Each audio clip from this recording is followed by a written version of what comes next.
kita senang mendengar suara yang indah, kita senang melihat sesuatu yang indah, kita senang dengan sesuatu yang indahnya itu lebih dalam daripada alam ini. Tebak apa coba? Kita senang kepada orang yang memiliki akhlak yang indah. Tidak ada yang lebih pahit dari berharapnya hati kepada Allah. Allahumma aftah lana hikmataka ya Allah.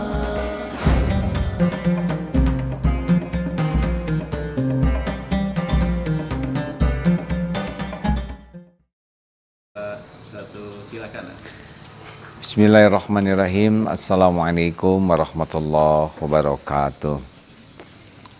Alhamdulillahi rabbil alamin alladzi khalaqal mauta wal hayata liyabluwakum ayyukum ahsanu amala wa huwal azizul ghafur. Allahumma shalli ala Muhammadin wa ala alihi wa ashabihi ajmain. Masih dari Eko Pesantren 2. Gimana indah tidak hadirin sekalian? Allahu jamil yuhibbul jamal. Allah maha indah dan mencintai keindahan. Jadi tidak usah heran kalau kita lihat alam indah, kita menjadi ada rasa tersendiri, kebahagiaan tersendiri. Nah, begitu pula kita senang mendengar suara yang indah, kita senang melihat sesuatu yang indah, kita senang dengan sesuatu yang indahnya itu lebih dalam daripada alam ini. Tebak apa coba? Kita senang kepada orang yang memiliki akhlak yang indah. Benar, wajah indah, penampilan indah itu menyenangkan. Tetapi ketika kita tahu akhlaknya jelek, hilang keindahan itu. Mau baju semahal apapun, mau penampilan, aksesoris seindah apapun, tapi kalau sudah melihat akhlak yang buruk, hilang keindahannya. Nah, hadirin sekalian, tolong diperhatikan ini. Risalah dakwah Rasulullah SAW, juga para nabi sebelumnya, itu dakwah itu sasarannya bukan casing. Tidak mendakwahi supaya punya rumah yang indah, baju indah, penampilan indah. Tidak, tapi terus ke dalam sesuatu yang paling inti, yaitu hati. Jadi Rasulullah itu mendakwahi hati.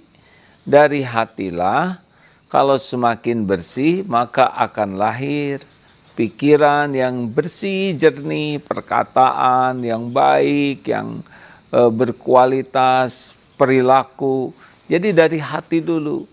Dan beliau bersabda, ala inna fil jasadi mudghah, idza saluhat saluhal jasadu kullu, wa idza fasadat fasadal jasadu kullu, ala wahiyal qalbu. Ketahuilah dalam jasad ini ada segumpal daging, sesuatu mudghah, ya, yang kalau dia baik, baik seluruhnya. Kalau dia jelek, jelek seluruhnya. Itulah yang dinamakan qalbu. Nah, ini penting sekali. Kita tidak bisa casing kita ubah-ubah supaya kelihatan indah. Nanti akan ada saatnya kita menua dan keindahan ini berangsur-angsur akan tidak ada.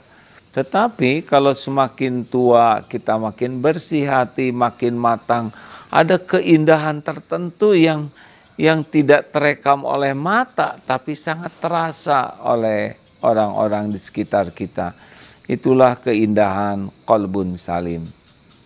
Dan inilah yang harus kita kejar dalam hidup ini, qalbun salim. Nah, sahabatku sekalian, jadi Rasulullah itu mendakwah itu menyentuh hati, menggugah hati, dan menjadi jalan berubahnya hati. Dari hati inilah lahir akhlakul karimah, lahir kejernihan dan kecerdasan akal, lahir dari hatilah perilaku yang mulia. Maka hati itu adalah intinya. Nah, sekarang kalau kita berdakwah, bagus kita mengajak orang sholat, itu sangat bagus. Mengajak orang saum, itu juga bagus. Mengajak orang baca Quran, bagus. Pokoknya amal-amal itu bagus. Namun, pakai namun ya, kalau tidak disertai dengan ilmu dan motivasi untuk menata hati, tidak jarang ilmu agama itu jadi kotor hati, ibadah juga jadi kotor hati, jadi riya, senang pamer ilmu dan ibadahnya, jadi ujub, merasa diri beda dari yang lain, merasa lebih soleh, merasa lebih tinggi derajatnya, takabur dengan ilmu dan amalnya, suka meremehkan orang lain aja, dengki, tidak suka lihat orang lain bisa beribadah dengan baik.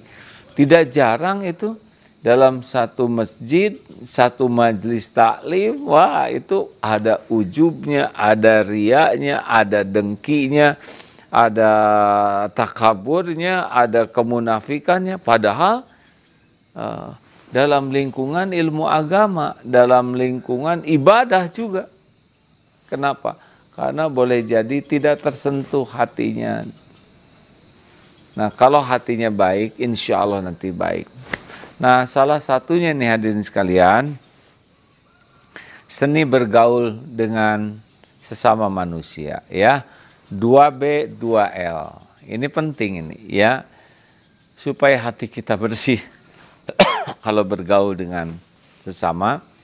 B yang pertama, kalau kita ketemu orang adalah berani mengakui, mengingat, berani mengakui kelebihan, jasa, kebaikan orang lain.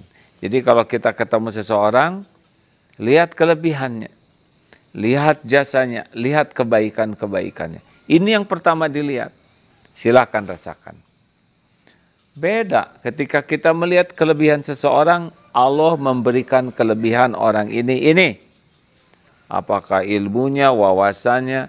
Nah, ketika kita melihat orang diberikan kelebihan oleh Allah, maka kita jadi belajar. Beda dengan namanya Mas Dengki atau Mbak Iri, ya, atau Dengkimen, Iriwati. Yang seperti ini, kalau lihat orang punya kelebihan, tidak mau, tidak rela jadi SMS. Syusyah melihat orang senang, dan senang melihat orang syusyah. Padahal orang punya kelebihan itu Allah yang memberi. Nah, kita harusnya tiap lihat orang punya kelebihan, kita bisa berguru, kita bisa belajar. Sehingga kelebihan orang mengupgrade diri kita. Inilah salah satunya. Dalam orang lain juga pasti punya kebaikan.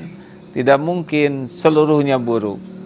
Di antara keburukannya ada kebaikannya. Nah, lihat kebaikannya. Kalau orang ini berjasa, akui jasanya.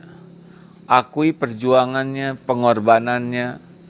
Silakan rasakan kalau kita bertemu dengan seseorang, lalu orang itu berbuat baik kepada kita dan kita kenang, kita akui jasanya. Silakan. Boleh, alhamdulillah. Bayangkan, terima kasih, silakan deh. Masya Allah. Ya, langsung saya simpan aja bakinya. Oh, terima kasih, jazakallah khair. Ya, cukup. Apanya? Ya, ini saya sering disuguhin begini, ya. Kalau di desa apalagi ada singkong, ada jagung bakar dan sebagainya. Kalau sedang ceramah disuguhin, jadi kapan makannya. Tetapi karena kita harus menghargai siapa yang nyuguhin, alhamdulillah. Ini biasanya air jahe. Ini hari Kamis ya. Oh, saum ya. Jadi lebih berat ujiannya. Nah, sahabatku yang baik, jadi kalau ketemu seseorang, ketemu orang tua, ketemu adik, ketemu kakak, ketemu suami, ketemu istri, ketemu teman, ketemu, langsung fokus kita kelebihannya, kebaikannya, jasanya. Rasakan sendiri, nggak akan kotor hati kita. melihat kebaikannya, kelebihannya ini ilmu, nambah, oh ini kelebihannya adalah lebih luas wawasannya, oh lebih bagus bacaan Qur'annya. Allah mempertemukan saya dengan orang yang punya kelebihan agar saya bisa berguru. Oh ini kelebihannya kata-katanya terjaga. Oh kelebihannya ini orang sangat sopan. Lalu kebaikannya, ini sangat baik. Jasanya kita kenang. Di sini kita akan dapat kebaikan dari orang yang kita temui.